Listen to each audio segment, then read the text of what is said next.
5 years ago I filmed a blue heron capturing and swallowing a large bullhead catfish right out here. 6 months ago, a blue heron's been showing up frequently, and I've had to run him off of this big pond. And my fear is that he would find, locate, and identify my little koi pond in the back here as a food source. And the herons have done that over the years, but I've been pretty trouble-free for quite a while. But in the last couple days, I've become suspicious that there's something going on back here.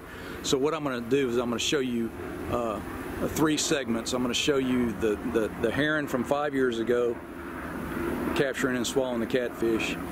Then I'm going to show a little discussion of the crime scene as I identified it back here at the koi pond, and then I'll show you some hard evidence that would indict the blue heron as being the guilty party. So I hope you enjoy.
So this is my koi pond,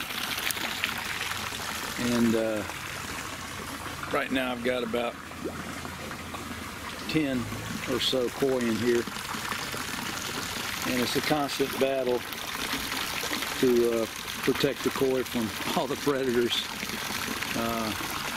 mainly snakes and herons. And this spring I've taken 2 large diamondback water snakes out of the pond and relocated them. So I think I've got a crime scene here.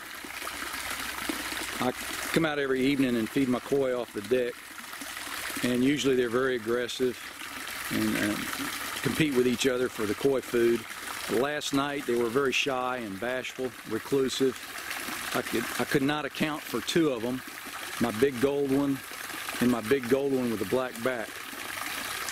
So I suspected that there was a predator in the area, and my primary suspect is a blue heron. Secondarily, it could be a snapping turtle, it could be a big water snake, although these koi are getting so big that I don't think either a turtle or a snake is a reasonable suspect. Now, to deter the occasional blue heron that comes by, I've got a decoy heron, and herons are very territorial, so if there's a heron established, just the occasional bird passing by will keep on going. I've also got a kind of a neat little alligator head out here. It looks to be about an 8-foot long alligator, and that will deter the occasional heron. My issue is that I've been having a heron out here at the big pond for the last few months. I chase it off every time I see it, but it's just a matter of time until he identifies this pond as a really good food source. So I've got a camera on that ligustrum, that looks this way, and I was hoping that that would provide some data. Also, even more compelling than anything else is this big old heron feather that's here, and this big pile of not heron but bird crap. It could be a white egret, but it's definitely a clue as to what might be going on here. So I pulled the card this morning and I looked at it, and I'll show you the results of the card. Anyway, trying to keep koi in this pond in this predator-rich environment is pretty much an uphill battle. I enjoy the koi, but I recognize that I may be fighting against nature. Anyway, stay tuned.